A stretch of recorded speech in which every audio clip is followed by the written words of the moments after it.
Primeiro, quando a gente vai ler um pouco Mensários, ele diz o seguinte, ele vai atualizar a fala de Rosa Luxemburgo ao dizer, né, o ecossocialismo é uma barbárie, e aí Mensários vai dizer, hoje nós não temos nem a barbárie. Então, um pouquinho depois, você faz uma atualização de uma leitura do Marx sobre a teoria do desenvolvimento desigual e combinado. Né? Como é que isso se reverbera, chega na sociedade atual. Esses dois pontos, né? Quando o Mensários fala sobre que, né, nós não temos mais nem a barbárie, sequer a barbárie, e o desenvolvimento ele passa a ser desigual e combinado entre as classes, entre as diversas classes sociais, sobretudo as mais elevadas. Então, como é que isso se encontra? Como é que esses dois diálogos eles passam a ter encontro aqui, sobretudo na América Latina? Então é isso. Obrigado. Agora Vilemar. Depois de Vilemar, o nosso professor Martins. É rápido.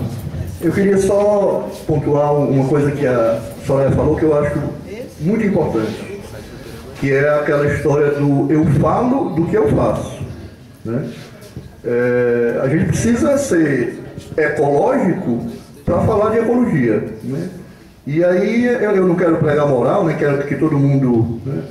Mas eu tenho essa prática na minha casa e tento forçar a barra com os meus filhos para que eles também entrem nesse esquema.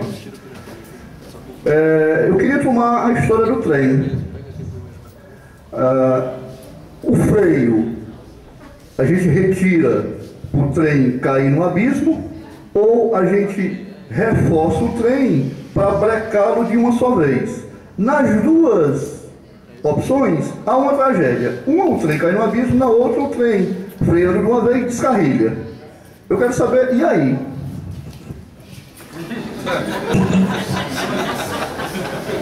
Metáforas ferroviárias.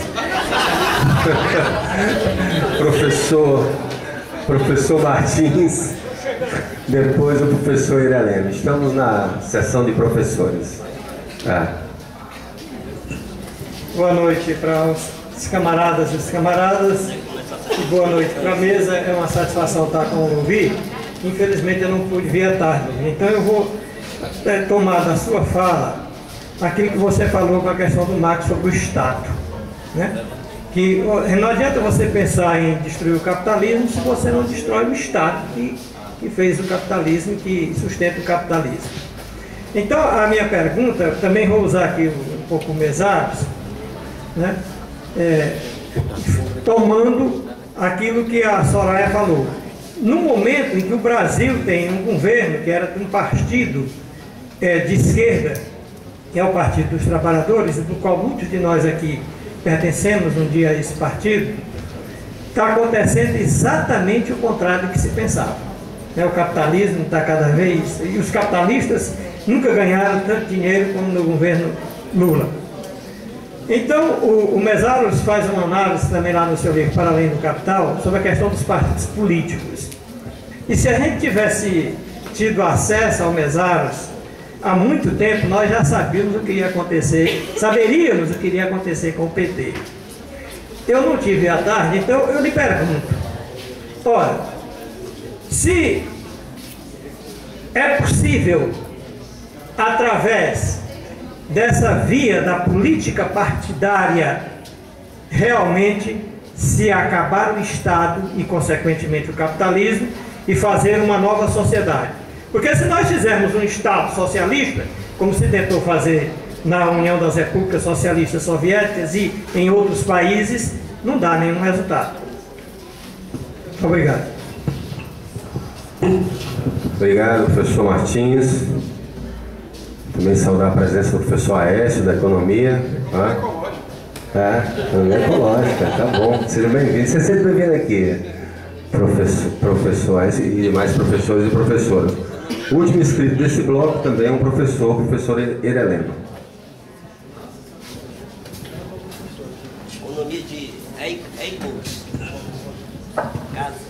Eu queria, antes de tudo, fazer uma pequena retificação no que a senhora falou. Né? Mesmo nos livros de economia tradicional, ou seja, aqueles livros que tem uma matriz neoclássica, que está com uma associação bem clara com o neoliberalismo hoje, mesmo já nesses livros, nunca foi colocado que a Terra é um bem livre. Na verdade, os bens que eram livres e que hoje estão deixando de ser, né, são a água e o ar. Né? Isso é uma retificação que precisa ser feita.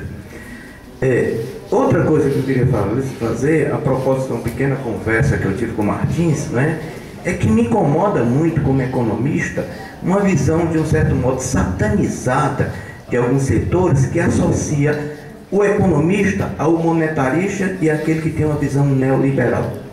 Nada mais reduzido ou nada mais quebrado do que essa colocação, na medida que o Oécio vem chegando, né? Na medida que tem uma série de economistas na própria FEAC, né, comprometidos com a preocupação de se criar um curso de economia ecológica e do desenvolvimento. Né? Então, isso também é uma visão satanizadora. Na verdade, não é a realidade. Por isso que, na verdade, não existe a teoria econômica, mas existem as diferenças de teorias econômicas. Por isso que há o debate eterno na faculdade muito grande. Né? Então, precisa ser dito. Né? Por fim, né, aproveitando isso, por fim não, depois falou mais outras coisas, na minha conversa com o Martins, pincei dele quando você falou a questão do valor da revista, né, e R$1.000, você falou que o tesoureiro achou que foi pouco, né? R$1. E você falou que o tesoureiro tinha pouco, né? Aí o meu camarada aí falou o seguinte: não, isso deixa para os economistas, né? Quer dizer, eu acho que é um certo desvio de tendência. Eu estou falando, você falou, eu respeitei isso que você estava falando, né? Então há uma tendência de desviar, como se o estudo da economia tivesse necessariamente ligado a um apoio, né, a uma reprodução da lógica capitalista, quando na verdade não é isso. Né? E aí, então, feitas essas considerações que eu acho importante, né, para desatanizar essa visão do economista muito pelo senso comum, né, para a qual muitos economistas efetivamente contribuíram para isso, precisa ser dito, né, para a qual também muitos economistas se insurregem contra isso, é claro? Então, aí eu perguntaria ao Louvi, quando você falou da questão não sei se foi metaforicamente, não sei como foi, né, não deu para interpretar, mas da ida, né, do Estado-Maior, do presidente dos Estados Unidos, dos banqueiros, né, dos generais americanos para Marte, né, é claro que isso é uma fantasia impossível, porque o capitalismo vive e se reproduz dessa lógica de financiarização e dessa lógica de criar valor, que só pode ser feito através do trabalho humano, do trabalho assalariado. Então, se esses caras fossem para lá, eles também morreriam, né? Porque como eles iam viver sem um trabalho vivo? Como eles viviam sem um trabalho vivo? Como eles poderiam exercer esse mando se uma das equações básicas do mando é alguém mandar para alguém obedecer? Max Weber já trata isso de uma forma muito clara, né? Eu entendi então, eu vi como uma metáfora que me ficou confusa, então gostaria que você explicasse, né?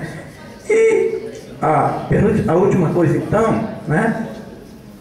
Será que, não estou dizendo que é positivo, claro, né?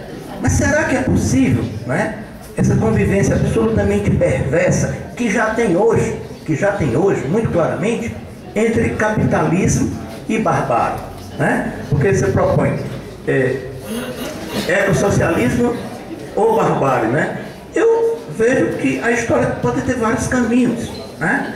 O futuro não está dado nos manuais, né? E eu vejo claramente, eu acho que não precisa ser economista, não precisa ser sociólogo, não precisa ser estudioso, para ter sensibilidade para ver que hoje já tem vários guetos de barbárie convivendo, né?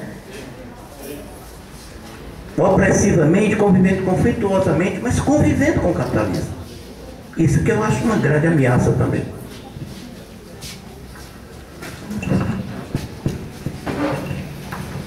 Obrigado, Heleno. Antes de passar aqui para o nosso conferencista querido, eu vou trazer uma outra metáfora, viu, Guilherme, para a gente sair dos trilhos, que é uma metáfora do Sérgio Moscovitch, num livro muito interessante, Natureza para Pensar a Ecologia.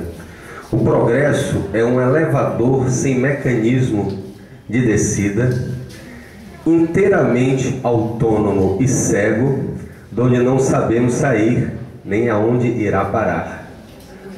Você conhece, né? Interessante. Então, passar aqui para o Lovi para ele responder as questões e depois a gente passa para o segundo bloco. Bem, são questões muito instigantes. Vamos ver. Renato, a tradição filosófica ocidental nos separa da natureza. Estou de acordo inteiramente. Eu diria simplesmente a tradição filosófica e cultural ocidental dominante, né? Porque existiu e existe ainda dentro da cultura ocidental uma corrente dissidente, né? Que começa com o romantismo, né? Que sempre teve uma atitude diferente em relação à natureza, né? Uma atitude de respeito, de admiração, de empatia, né? Às vezes de admiração mística da natureza, mas enfim, havia uma relação que não era a utilitária, exploradora e destruidora do capitalismo, né? E digamos, das correntes dominantes da filosofia ocidental. Então acho que vale a pena recuperar essa herança romântica. Bem, seria o romantismo revolucionário, o messianismo revolucionário? Bom, quer dizer, mesmo nas suas formas mais tradicionais, o romantismo tem essa sensibilidade naturalista, né? Que nas suas correntes revolucionárias toma um caráter anticapitalista ou socialista, né? Ou pelo menos democrático, mas é um traço comum do romantismo, né? Bom, os indígenas, efetivamente os indígenas andinos, nos colocaram, digamos, uma linguagem cultural, né? Que é a linguagem da natureza como mãe terra, né? Bem, eu acho que nós não devemos nos preocupar com isso, porque eu acho que é uma metáfora, né? Quer dizer, da mesma maneira que a gente usa metáforas, né? Essa também é uma metáfora, quer dizer que a natureza é uma mãe, é a mãe terra, né?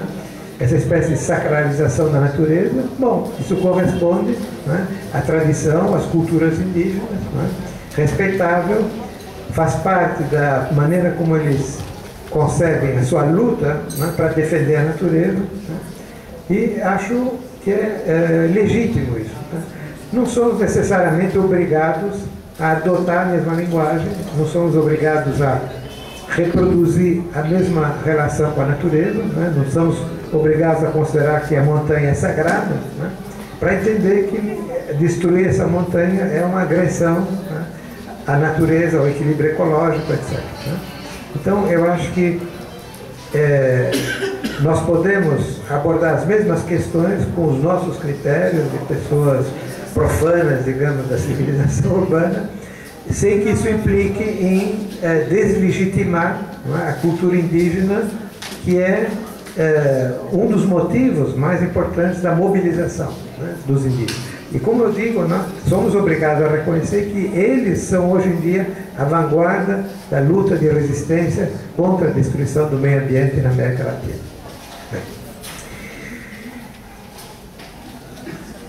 Bom, outra questão, o tempo está ficando curto, né? A destruição é mais rápida que a resistência. Bom, é verdade, até agora tem sido isso, né?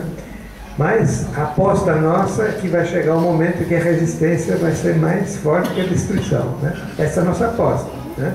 Obviamente, não há nenhuma garantia, né?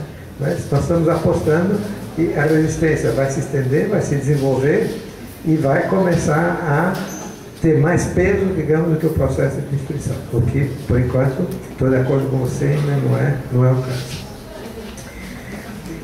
Bem, agora vem a questão do decrescimento, né? É uma questão importante. Existe, na Europa, e acho que já está chegando no Brasil, um movimento que tem por palavra de ordem central o decrescimento econômico. Sérgio Latouche é um dos representantes.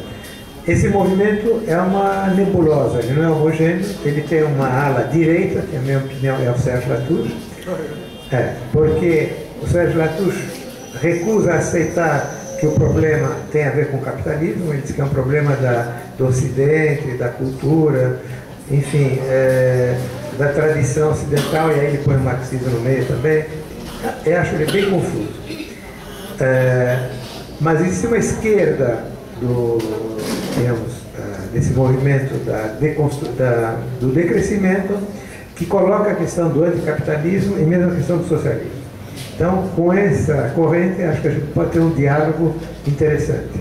Qual é o desacordo que a gente tem com esses companheiros? Com os quais a gente faz muitas coisas em comum, até às vezes participar em eleições juntos, né? Há um diálogo interessante. Não, o desacordo é com o conceito mesmo de decrescimento, que tem um problema que você apontou, quer dizer, você vai na África ou na América Latina, né? E você diz, bom, precisamos parar de crescer. O pessoal diz, bom, o que? Você quer que a gente morra de fome? Né? Então, não é credível, né? Há um problema.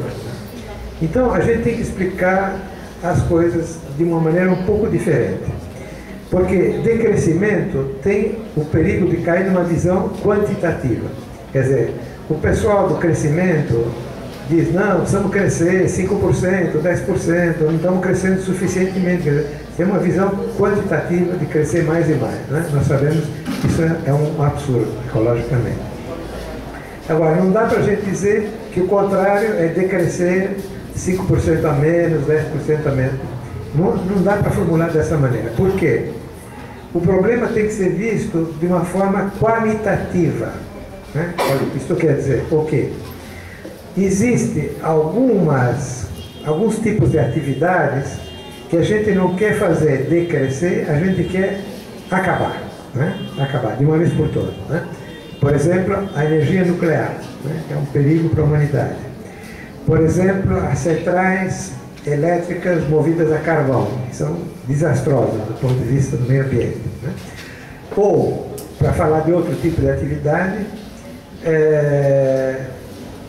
a publicidade, né? A publicidade é uma atividade que consome enormemente de trabalho, matéria-prima, eletricidade, energia. Para quê? Né? Para te convencer que o dentifrício X é melhor do que o dentifrício Y, né? Ou o sabão Z é melhor do que o sabão W, né?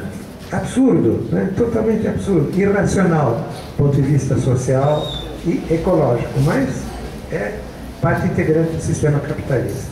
Então, outro exemplo, a indústria de armamento, né? Será que a humanidade precisa de submarino nuclear, avião supersônico, bombardeio supersônico? Né? Queremos acabar com isso, né? Queremos acabar com isso. Bom, então esse é todo um setor da atividade que a gente quer acabar. Um outro setor da atividade produtiva a gente quer reduzir. Não dá para acabar, mas a gente quer reduzir. Por exemplo, produção de automóvel, né? Quer dizer, a gente sabe, se continuarmos produzindo e vendendo automóvel, mais automóvel, vai chegar o dia que a circulação vai parar, simplesmente, nas grandes cidades, né? Vai ser impossível de se mover, já estamos nos aproximando dessa data, né? Além do que, o automóvel é destruidor do meio ambiente, é responsável pelo aquecimento global, né? Com os gases queimados, tudo isso, né? Agora, não vamos destruir a indústria automóvel, quer dizer, o automóvel responde a uma necessidade, como você bem disse, né? Agora, queremos reduzir o automóvel e desenvolver muito mais o transporte público gratuito, né? O metrô, o ônibus, a tranvia, o bonde, etc., né? Queremos desenvolver a bicicleta, você tem razão, que a bicicleta tem muito a ver com o socialismo, né? Estou de acordo. E a possibilidade dos pedestres se locomover na cidade, né? Tudo isso tem que ser desenvolvido em automóvel reduzido, mas não suprimido, obviamente. Então, isso a gente quer decrescer.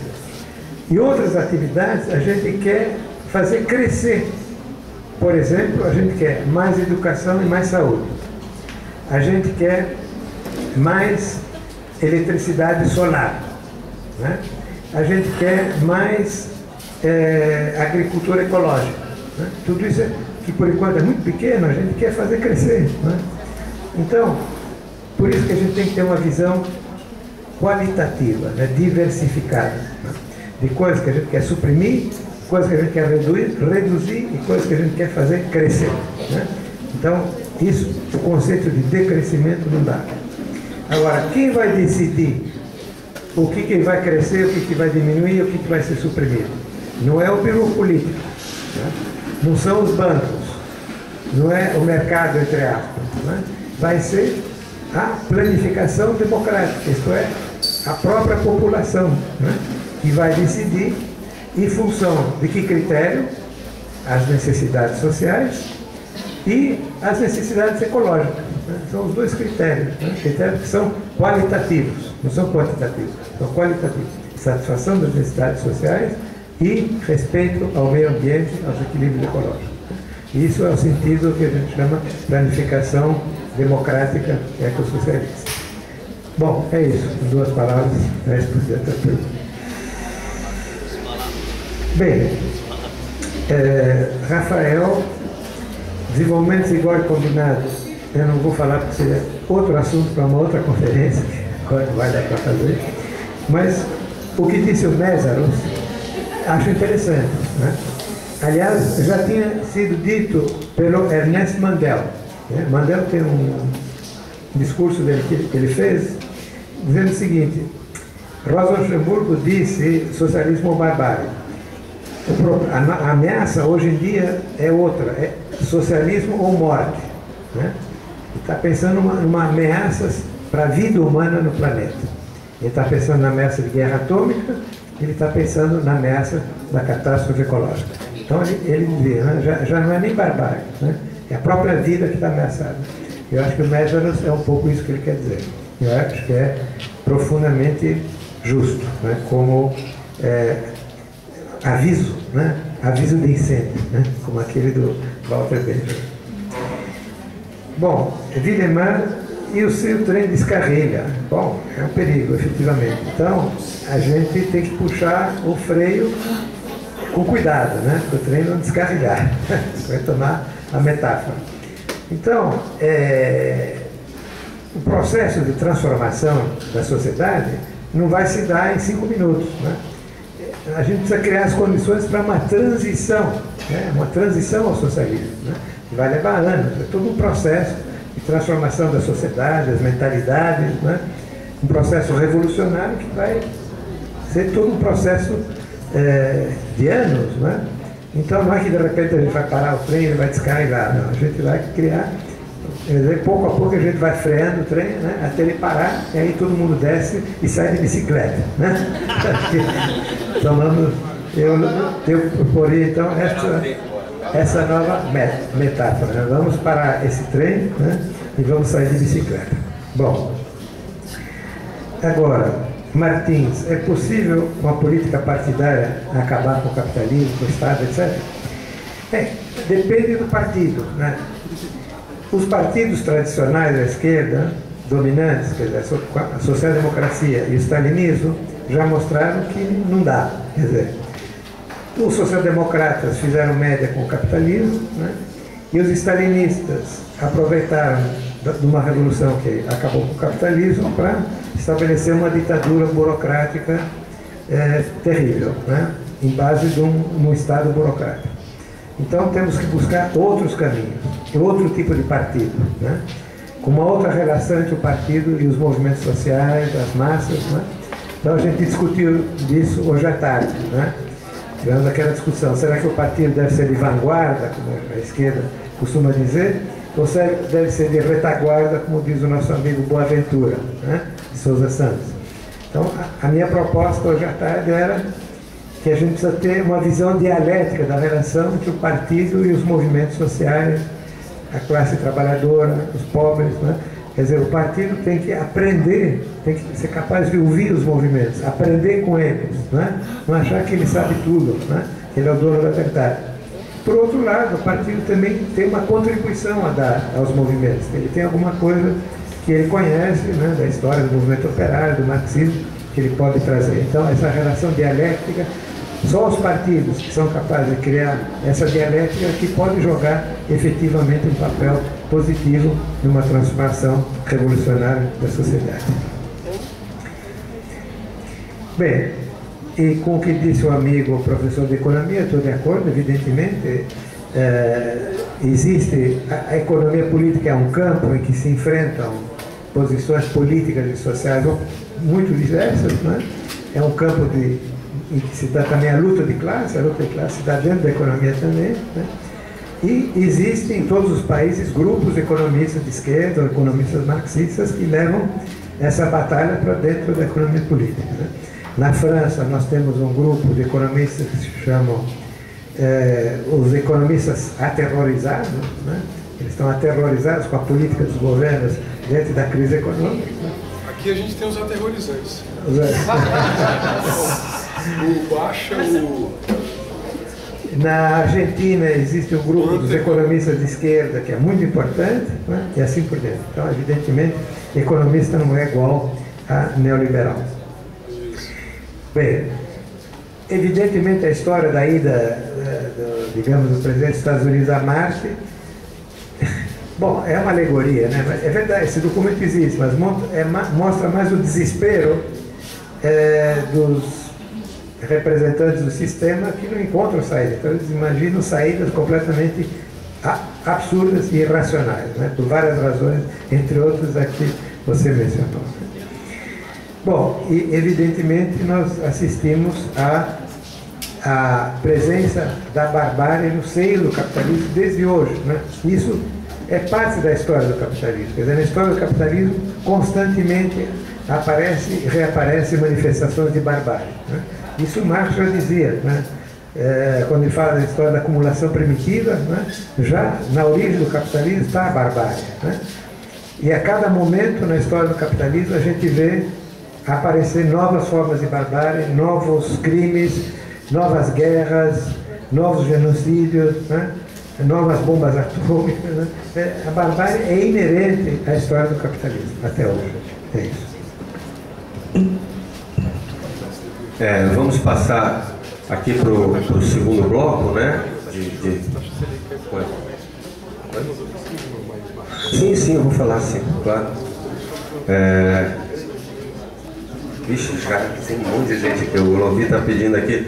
O primeiro, inclusive, já saiu, o Vitor, né? Eu vi que ele saiu aqui, mas tem algumas outras pessoas aqui perguntando. Nós vamos correr agora aqui um abaixo-assinado que já está correndo aí eletronicamente. Na verdade, é um pedido para se banir aqui no país os agrotóxicos que já foram banidos em outros países, né? Então a gente tem, além de todos os incentivos, inclusive isenção de impostos para agrotóxicos, nós ainda temos o fato de que, por exemplo, o endosulfan, que é bem conhecido, ele é banido em 45 países, né? E que no Brasil ele é liberado.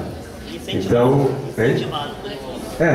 liberado, incentivado. Então, o link, para dizer onde é que está o link? Eu não sei porque eu já assinei por lá, mas está correndo aqui um abaixo-assinado aqui de papel, né? Então, para quem quiser falar. Júlio, tu tá aí, Júlio?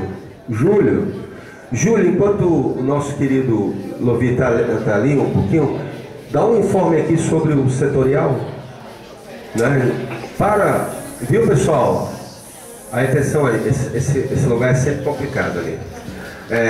Nós estamos reorganizando o setorial ecossocialista, tá certo? Que está, inclusive, fazendo esse debate e ações comuns e tudo mais. Então, o Júlio está um pouco à frente desse processo. A gente já fez a primeira reunião, então dá um informe rápido e convite na próxima reunião para quem quiser participar do setorial. Pessoal, bem rápido. Na verdade, a gente é um setorial recente, né? Como o João está colocando, a gente teve uma primeira reunião no Congresso Estadual, só que de lá para cá a gente acabou se desarticulando, né? Teve processo eleitoral também, diversas outras demandas, a gente não conseguiu dar organicidade ao setorial.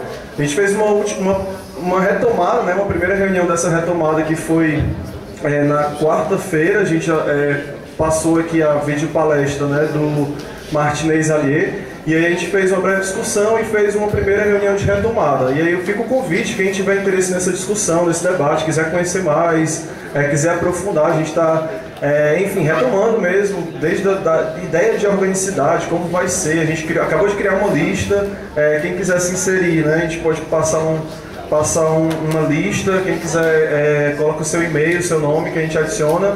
E a gente vai ter uma próxima reunião no dia 8, né, gente? Né, Misael? Dia 8? Dia 8 às 16h30 aqui no PSOL. Ficamos todos e todos convidados. Então, pessoal, nós temos novos filiados e filiadas, né? Já foi falado da Andréa Saraiva, o João Gabriel, a Lidiane, o Luiz Gustavo, a Thaís da Silva, o André Luiz, Gessiane, Luciano, que é Lucano da Rocha, o Raoni, o Domingos Arthur, o Gleiser. Então, bem-vindos, bem-vindas, novos filiados e filiadas. Eu até pedi a dos 30 ou 40 que se filiaram no sábado. Era importante a gente também, né, fazer. Alguns foram registrados no Facebook, né, Andréa, e tudo mais, né? Então, a gente fica feliz, né? São companheiros e companheiras que já vêm junto com a gente, né? Já faziam parte do Partido Real, né?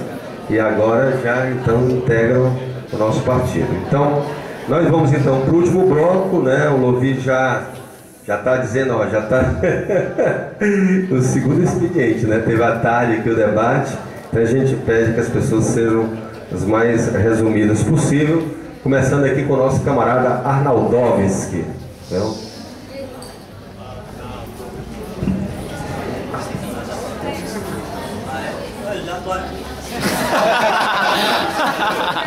Obrigado.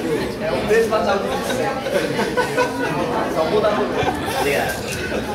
Bem, boa noite a todos e a todas. Meu nome é Arnaldo Fernandes, eu sou advogado, militante social e também sou aqui filiado ao PSOL.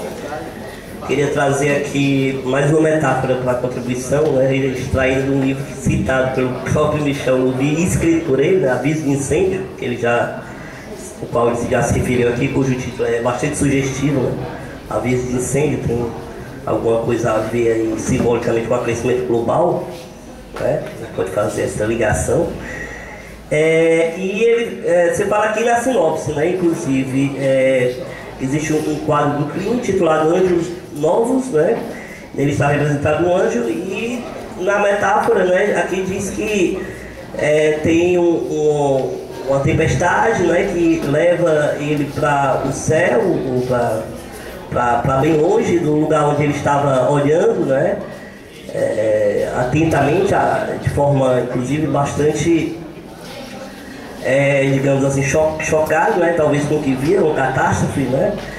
E aí, por fim, diz aqui se referindo à tempestade como sendo o progresso, né, que leva ele, e aqui também usa uma expressão falando dos escombros, né, que ficam diante dos pés deles e essa montanha de escombros vai acumulando até o céu, né? E eu diria, assim, peço licença aqui para acrescentar alguma coisa aqui nessa metáfora, usar, né, seria as mercadorias, digamos, talvez, as mercadorias, né, esses escombros, a tempestade, o progresso, né, e os escombros que vão até o céu, talvez as mercadorias, né, produzidas, né, aí pelo modo de produção capitalista que, na sua racionalidade irracional, digamos assim, né, acelera o trem aí no sentido de fazer.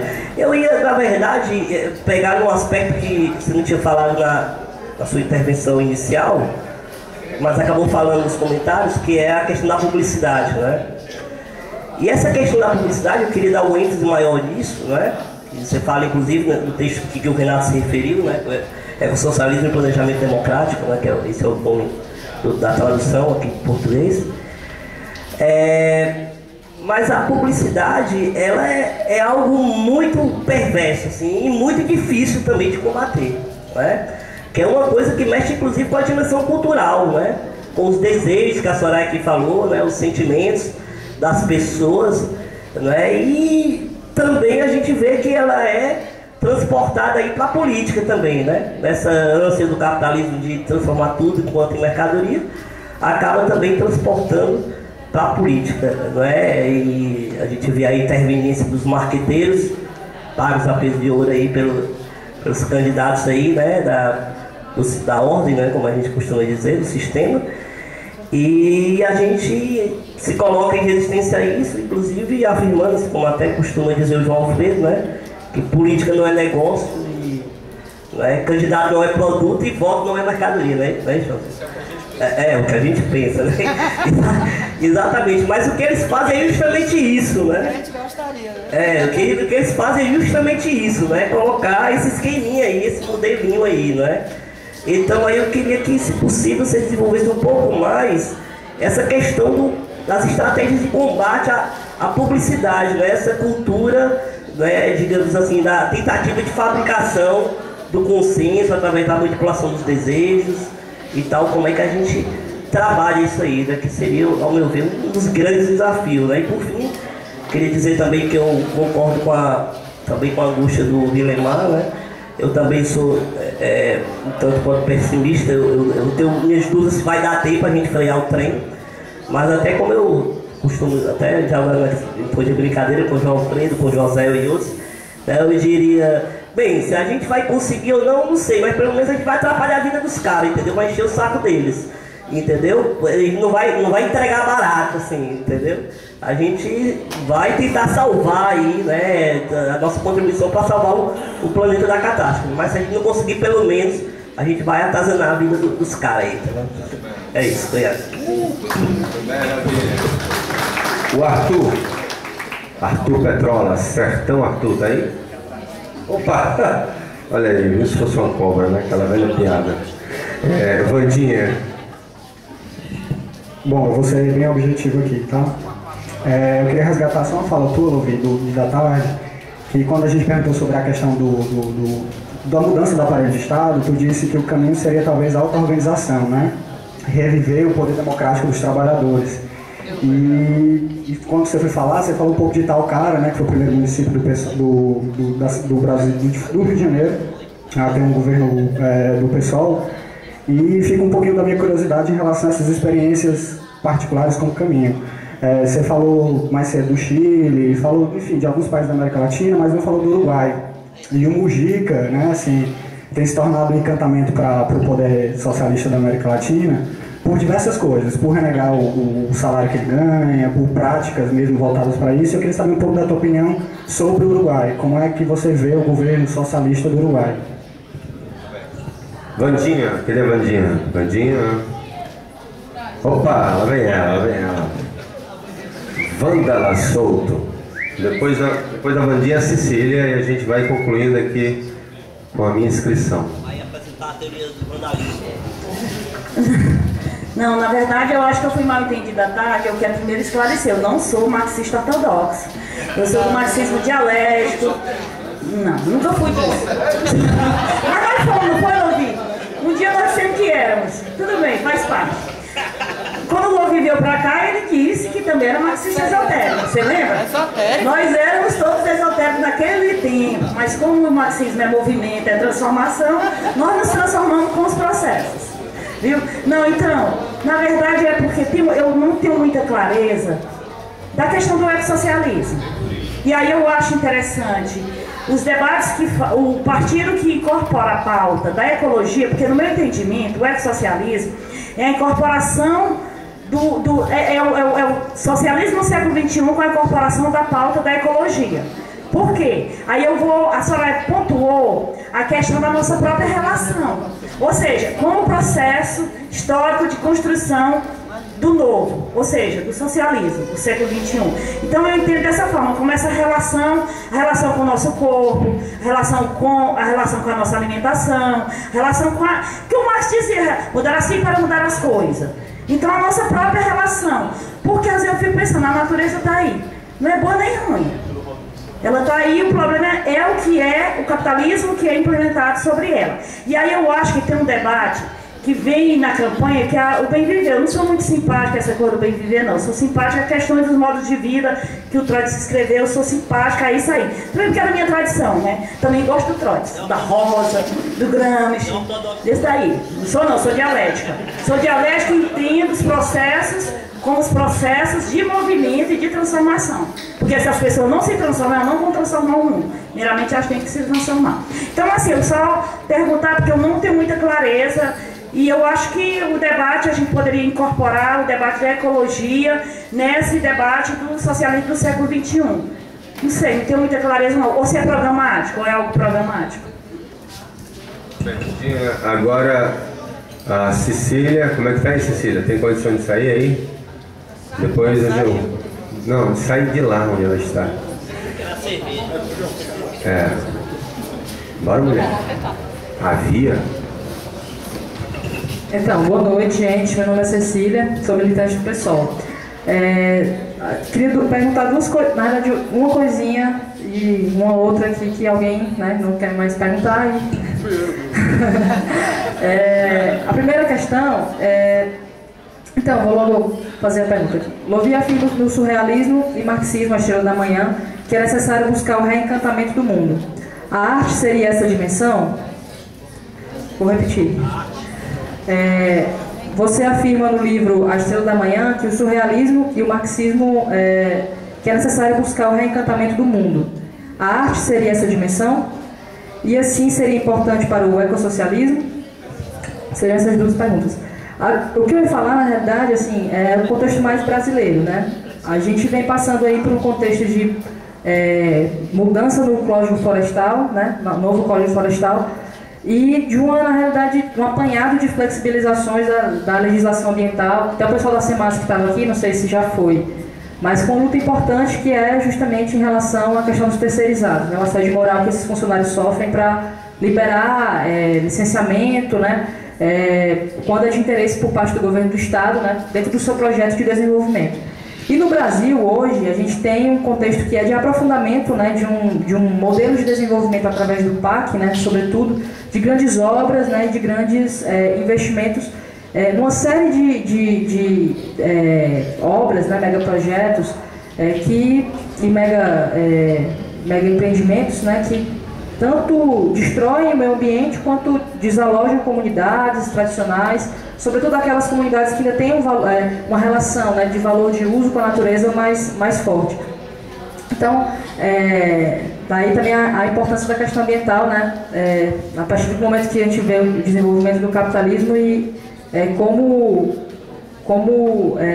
isso está intrinsecamente relacionado, né. Então, queria perguntar, né, justamente em relação a isso. Qual seria, né, a nossa tarefa, nossa agenda, né, hoje, nacional, para conseguir dar conta, né, dessas duas dimensões? Acho que, inclusive, pega um pouco do debate, né, da necessidade da organização e tudo, mas o que seria a nossa agenda, né, para já, né, nesse contexto de desenvolvimento que tanto, né, desses grandes projetos que desalojam, né, essas comunidades e destroem a natureza. O que seria a nossa palavra de ordem, né, para já?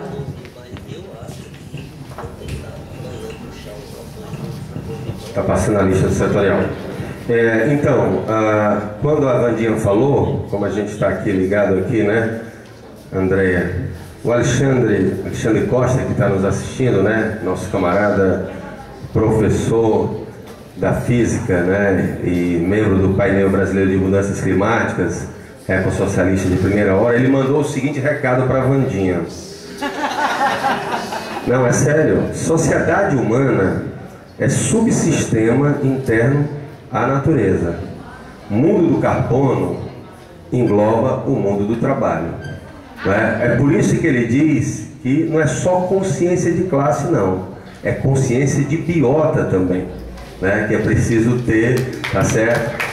De biota, de que nós somos biota, fauna e flora. Nós somos fauna e flora. Aí eu falo uma coisa interessante, o Arnaldinho acompanhou lá no mandato, num dos debates com os vereadores, que eu não vou citar aqui o nome dele, porque a hora ainda não permite. tá certo? Problema, pode ter alguma criança aqui assistindo, né? E ele então dizia para mim, pô, Jofredo, você só fala em árvore, em natureza, não sei o quê. Aí ele disse, vereador, mesmo com toda a evolução da espécie humana, nós ainda não conseguimos fazer a fotossíntese. Mas dependemos dela, não tem jeito, entendeu? Então, aí eu estou falando aqui do Alexandre, né, dessa concepção e dessa percepção. Mas eu me inscrevi aqui para falar muito rapidamente, porque eu li o livro, O Pequeno Tratado para um Decrescimento Sereno. E li muito próximo a ele um livro Como os Ricos Destroem o Planeta, do Hervé Kempf. Não sei se é do mesmo grupo, se ele está na ala mais à esquerda, que tem uma visão até um pouco mais anticapitalista, embora ele foque muito na questão do consumo. Não é? Mas eu acho que o livro é interessante porque ele procura desconstruir uma visão que a gente tem, tá certo, de desenvolvimento. É como se a gente precisasse se desintoxicar. Como é que o povo da esquerda se chama? Eu já não me reivindico assim. Quando me chamam disso, eu digo progressista. A fulana de tal é progressista, é um elogio. Para mim é um nome feio. Eu não me reivindico progressista. Essa visão desse progresso, tá certo, como esse trem ou esse elevador, tá certo, que aonde os recursos da natureza são infinitos, aonde a energia nunca vai se dissipar e aonde a capacidade de absorver, não é, todo o lixo disso aí é absolutamente falsa, né? Então essa visão de progresso e desenvolvimento é algo que a gente tem que começar a negar, né? A negar. Então, assim, um debate que eu fui lá em Caxias do Sul, achei interessante como lá um debatedor disse assim, a visão de desenvolvimento ela está profundamente ligada ao capitalismo. Quando se critica que o desenvolvimento não leva em conta as condições humanas, a gente se inventou o termo desenvolvimento humano. Então tem o IDH. Quando se falava que o desenvolvimento estava muito voltado para atender, tá certo, as multinacionais, vamos dizer, a transferência de recursos, etc., né, se apresentou o termo desenvolvimento endógeno. Né? E quando se falava que o desenvolvimento destrói a natureza, desenvolvimento sustentável. Né? Mas todos, tá certo, dentro da mesma visão de desenvolvimento, de progresso. Então, eu acho que o livro é interessante porque é como se ele desse um choque nessa visão da esquerda, embora eu acho que ele tenha essas limitações que você coloca, dessa visão de progresso, que nós estamos impregnados. O PCdoB, ou para usar uma expressão do Alexandre que está nos assistindo aqui, o PCO2 do B, né, que é o Partido do Carbono, né, que é o partido do Aldo Rebelo. Se você olhar os parlamentares do PCdoB, o que é que eles defendem? A refinaria, a siderúrgica, o aquário, tá entendendo? O pré-sal, o estaleiro, é isso, entendeu? Eles estão impregnados dessa visão progressista. Então, eu acho que isso é um choque interessante. E pelo que eu vi, ele trata, não estou fazendo aqui a defesa dele não, mas ele fala do decrescimento mais numa visão de acrescimento, vamos dizer assim, não é decrescer, ou parar de crescer, aonde ele inclusive fala dessa divisão dos países que já atenderam as condições materiais, tá certo, com aqueles outros que ainda precisam. É como se procurasse fazer uma equação, não é fácil, né? Até porque também isso não é sereno, né? A gente sabe que isso é absolutamente conflituoso, mas é muito interessante. E aí eu queria terminar, não sei, as pessoas acompanham, mas tem gente acompanhando a gente. Você falou em obsolescência programada, né? Tem um filminho bacana, né? Vocês podem baixar no YouTube, Obsolescência Programada, tá certo? Inclusive o Latouche está lá, como um dos participantes, né? Então fala justamente, é interessante porque tem uma luz, né? Uma lâmpada lá nos Estados Unidos, está comemorando 100 anos, né? Você falou dos 40 anos da geladeira lá, tá certo? Tem uma lâmpada que comemora 100 anos nesse filme, é muito interessante esse filme. Agora um filme mais pancada, que eu queria recomendar aqui, é A Servidão Moderna. A Servidão Moderna é um grande documentário, tá certo? Você também pode baixar na internet, né? Então, e para pegar a questão dos agrotóxicos, o veneno está na mesa, né? O veneno está na mesa, inclusive com a participação aqui da nossa professora Raquel Rigoto, relatando os casos que acontecem lá em Limoeiro do Norte, né? Então, quer dizer, eu acho que é muito interessante que depois, né, Júlia, a gente possa circular entre nós, tá certo? Uma bibliografiazinha básica, não é? De quem está refletindo sobre isso, até a gente falava, né? Então, por exemplo, o John Bellamy Foster, né? O John Bellamy Foster, bote esse nome no Google, tá certo? E baixe os textos dele. Tem um texto muito bom dele, que se eu não me engano se chama Para Preparar ou Para Fazer a Revolução Ecológica, né?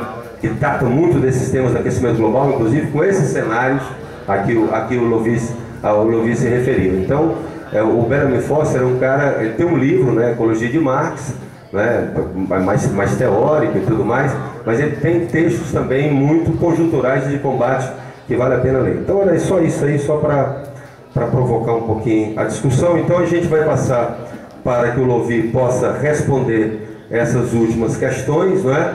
Sempre mais uma vez agradecendo a gentileza dele. Ele dizia para mim, ele disse, eu vim, estava fazendo um curso em São Paulo, não é, na USP, aí o MST me chamou para 2 eventos, um no Maranhão e outro aqui no Ceará, e ele disse, não, no Ceará é um dia com o MST e outro dia com o PSOL, né? Então a gente está usufruindo, né, desse belo momento de debate, dessas reflexões do Lovi, e mais uma vez a gente agradece, então passa para que ele possa responder aos questionamentos e ao tempo então que já vai fazer o seu encerramento. Tem uma pergunta para a Soraya, do Johnny, sobre alguns candidatos como a Marina Silva, se utiliza muito do termo ecossocialista. Como é que é essa diferença? A Marina não usa não. Socialista. Não, a Marina não usa não, assim, ela realmente não tem usado não. Qual seria a diferença? Está pedindo para explicar melhor exatamente. Tá, passa aqui para Soraya.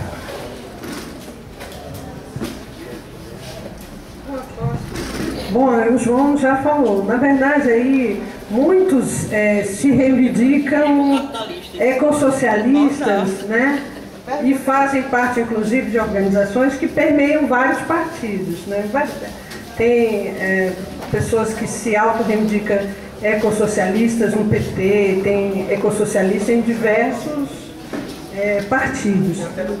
O que eu coloquei foi que, no nosso entendimento, isso não se expressou na campanha, pelo financiamento, pelo seu vice, que representava o setor empresarial, não questionando a política econômica do governo Lula, baseado nesse binômio, né, do